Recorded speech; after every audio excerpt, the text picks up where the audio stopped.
नमस्कार। आज हम एक बहुत ही दिलचस्प और शायद थोड़ा दिमाग घुमाने वाले विषय पर बात करने वाले हैं। अच्छा। ये है टाइम डायलेशन, या जिसे हम कह सकते हैं समय का फैलाव। हाँ, नमस्कार। ये वाकई में एक कमाल का कॉन्सेप्ट है। बिल्कुल। तो ये है क्या असल में? कैसे, मतलब तेज चलना या फिर गुरुत्वाकर्षण कैसे समय को धीमा कर सकता है? और क्या ये सच है कि हम सबके लिए समय एक ही रफ्तार से नहीं चलता? इस पर गहराई से बात करने के लिए हमारे पास कुछ अच्छे स्रोत भी हैं। कुछ YouTube वीडियो के ट्रांसक्रिप्ट्स हैं जो गैलीलियो से शुरू होकर आइंस्टाइन और आज की मॉडर्न फिजिक्स तक जाते हैं। हाँ, एक स्रोत गैलीलियो पर था, एक स्पेशल रिलेटिविटी पर और एक जनरल रिलेटिविटी यानी गुरुत्वाकर्षण वाले हिस्से पर। तो हमारा इरादा यही है कि इन सबसे जरूरी बातें निकालकर इस पहेली को थोड़ा सुलझाएं। हाँ। कि क्यों तेज चलने से या किसी भारी चीज के पास होने से समय धीमा हो जाता है। हाँ। और क्या किसी ने सोचा है कि ये जो GPS हमारे फोन में है, हाँ, वो इसी टाइम डायलेशन के भरोसे ही सही काम करता है? या वो छोटे छोटे कण म्यूऑन जो पल भर में गायब हो जाते हैं, वो अपनी स्पीड की वजह से ज्यादा जी लेते हैं? बिल्कुल। ये सब असल जिंदगी के उदाहरण हैं। तो चलिए फिर शुरू करते हैं इस रहस्य को खोलना। शुरुआत एक कहानी से करते हैं, गैलीलियो और जहाज वाली, है ना? हाँ, वो क्लासिक उदाहरण है। सोचिए, गैलीलियो जहाज के केबिन में है। जहाज चल रहा है समंदर में, पर अंदर अंदर सब नॉर्मल है। एक मक्खी उड़ रही है वैसे ही जैसे जमीन पर उड़ती। गैलीलियो को या उस मक्खी को अगर बाहर न देखें तो पता ही नहीं चलेगा कि जहाज चल रहा है या रुका है, बशर्ते जहाज एक समान गति से चल रहा हो, बिना हिचकोले खाए। बिल्कुल सही। और यही गैलीलियो का सापेक्षता का सिद्धांत है, जिसे इनर्शियल फ्रेम या जड़त्वीय फ्रेम कहते हैं। मतलब अगर कोई चीज एक ही स्पीड से सीधी लाइन में जा रही है, त्वरण नहीं है, तो उसके अंदर फिजिक्स के नियम वैसे ही काम करेंगे जैसे वो रुकी हुई हो। जैसे हम पृथ्वी पर? हाँ, जैसे हम पृथ्वी पर हैं। पृथ्वी घूम रही है, सूरज का चक्कर लगा रही है, इतनी तेज, पर हमें महसूस नहीं होता। क्यों? क्योंकि गति लगभग एक समान है। तो गैलीलियो ने कहा, कोई एब्सोल्यूट मतलब कोई परम गति या ठहराव नहीं होता। सब कुछ रिलेटिव है, सापेक्ष है किसी और चीज के मुकाबले में। हाँ, लेकिन अगर बस अचानक ब्रेक लगा दे या जोर से मुड़ जाए, हाँ, तब तो हमें फौरन पता चल जाता है। ये जो त्वरण है, एक्सेलरेशन, ये फर्क क्यों जरूरी है इतना? ये फर्क ही सब कुछ है असल में। एक समान गति वो आपको महसूस नहीं होती, वो अदृश्य सी है। लेकिन त्वरण यानी गति में बदलाव, चाहे स्पीड बदले या दिशा, वो हमेशा महसूस होता है। झटका लगता है, हम एक तरफ झुक जाते हैं। अच्छा। तो गैलीलियो के नियम लगते हैं जड़त्वीय फ्रेम पर, जहां त्वरण जीरो है। त्वरण चीजों को बदल देता है। और यहीं से आइंस्टाइन की सोच आगे बढ़ी। ठीक है, तो आइंस्टाइन वो इस आइडिया को कैसे आगे ले गए? और वो सबसे बड़ा सवाल, गति से समय धीमा कैसे हो सकता है, ये सुनने में ही कितना अजीब लगता है। हाँ, अजीब तो लगता है पहली बार में। देखिए, आइंस्टाइन ने 1905 में अपना स्पेशल थ्योरी ऑफ रिलेटिविटी दिया और उनका विचार क्रांतिकारी था। उन्होंने कहा कि गति सिर्फ जगह बदलना नहीं है, ये स्पेस टाइम यानी समय और स्थान का जो एक ताना बाना है, उसमें एक तरह का घुमाव है, रोटेशन जैसा। स्पेस टाइम में घुमाव? हाँ, सोचिए, आप किसी चीज को सीधा देख रहे हैं, फिर थोड़ा घूमकर तिरछे एंगल से देखते हैं, तो चीज की लंबाई आपको बदली भी लग सकती है ना? हाँ। आइंस्टीन ने दिखाया कि जब कोई चीज आपके मुकाबले तेज चलती है, तो आप उसके समय और स्थान को मानो एक अलग एंगल से देख रहे हैं, और इस एंगल की वजह से आपको उसका समय धीमा बीतता हुआ लगता है। और ये सिर्फ लगना नहीं है, ये असलियत है। कमाल है। और इसमें वो प्रकाश की गति, स्पीड ऑफ लाइट, उसका क्या रोल है?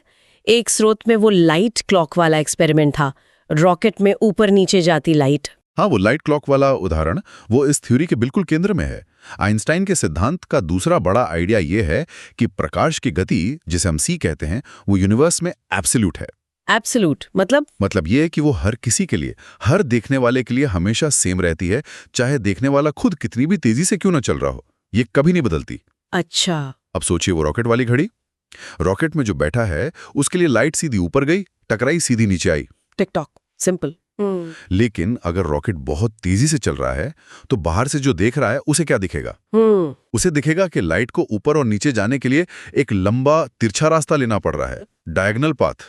क्योंकि जब तक लाइट ऊपर पहुंचती है, नीचे वाला शीशा आगे बढ़ चुका होता है। ओह, तो बाहर वाले के लिए लाइट ज्यादा दूरी तय कर रही है। एग्जैक्टली। और यहीं आइंस्टाइन का दूसरा नियम काम आता है, प्रकाश की गति तो सबके लिए सेम है। हाँ। तो अगर बाहर वाले के लिए लाइट ज्यादा दूरी चल रही है पर उसकी स्पीड वही c रहनी है, तो इसका एक ही गणितीय हल है कि रॉकेट के अंदर समय ही धीमा हो गया है।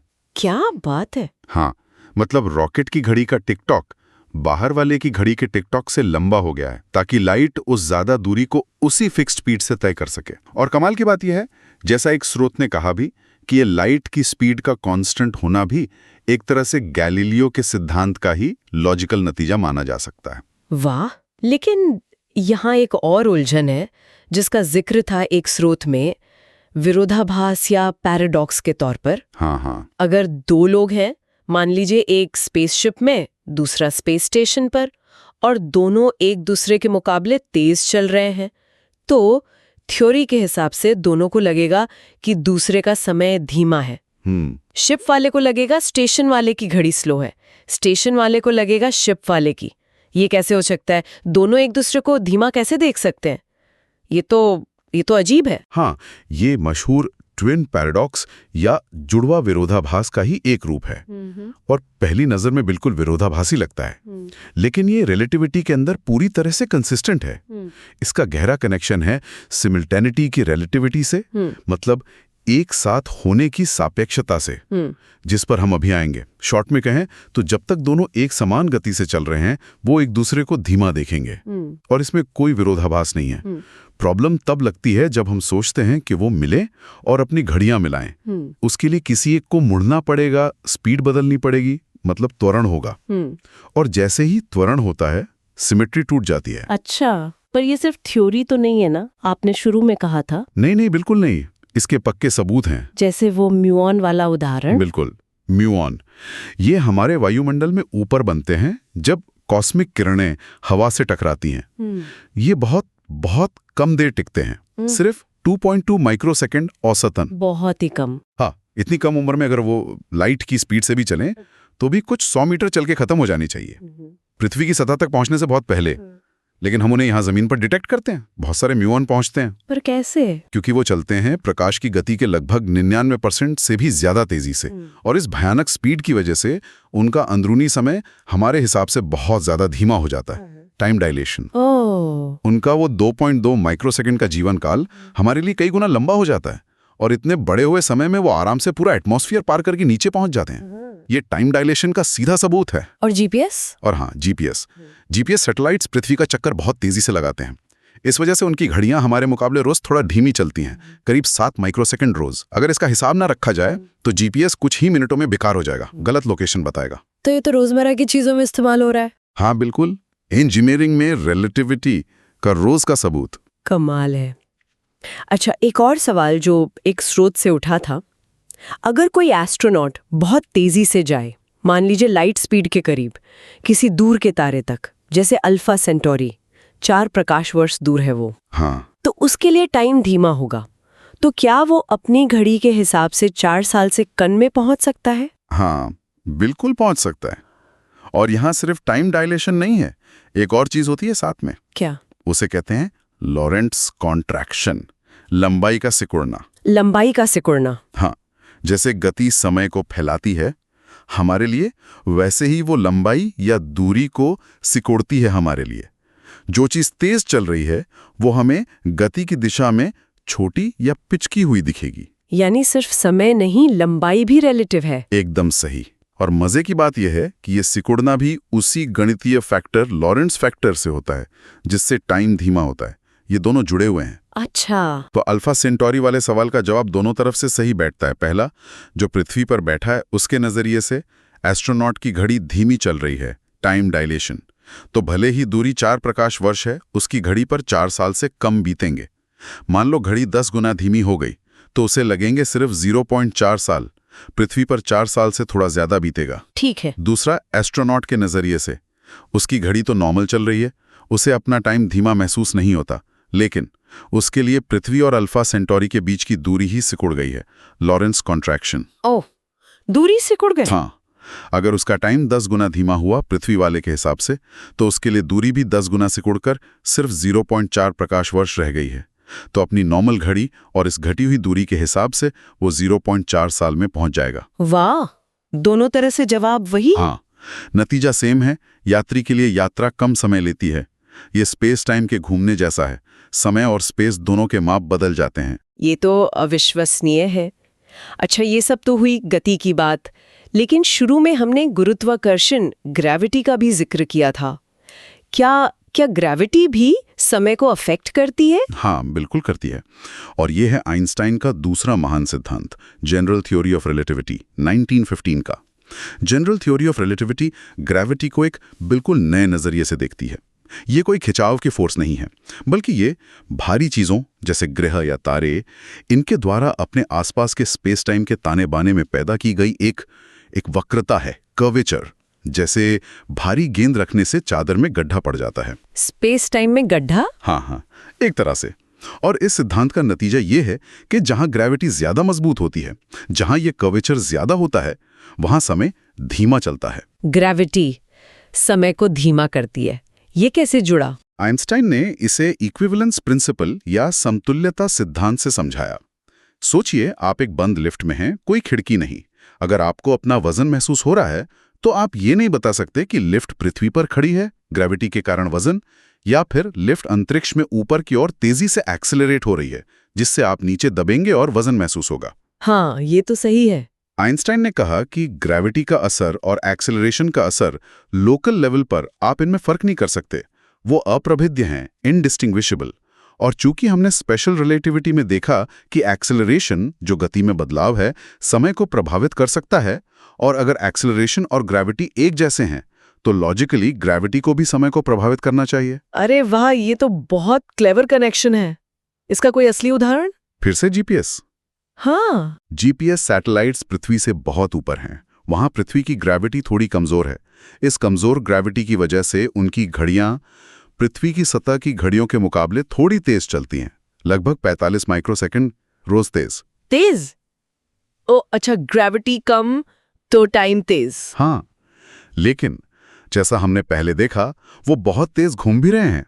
उस गति के कारण उनकी घड़ियां हमारे मुकाबले थोड़ी धीमी चलती हैं, लगभग 7 माइक्रोसेकंड रोज धीमी। ओह, तो दोनों चीजें हो रही हैं, एक तेज कर रही है, एक धीमा। एग्जैक्टली। जीपीएस को एकदम सटीक होने के लिए इन दोनों, ग्रेविटी से टाइम का तेज होना और गति से धीमा होना, दोनों का हिसाब रखना पड़ता है। नेट असर ये होता है कि सैटेलाइट की घड़ियां हमारी घड़ियों से हर दिन करीब 38 माइक्रोसेकंड आगे निकल जाती हैं, और अगर इसे ठीक ना किया जाए तो जीपीएस कुछ ही घंटों में किलोमीटरों की गलती बताने लगेगा। बाप रे। और ये असर सिर्फ इतना ही नहीं है। जहां ग्रेविटी बहुत ज्यादा होती है, वहां ये बहुत बहुत ज्यादा होता है। जैसे न्यूट्रॉन तारा, बहुत भारी, बहुत घना। स्रोत बताते हैं कि उसकी सतह के पास टाइम पृथ्वी के मुकाबले शायद 30% तक धीमा हो सकता है। मतलब वहां 7 सेकंड बीते तो यहां 10 सेकंड। 30%? हाँ। एक स्रोत में तो एक मजेदार थॉट एक्सपेरिमेंट था।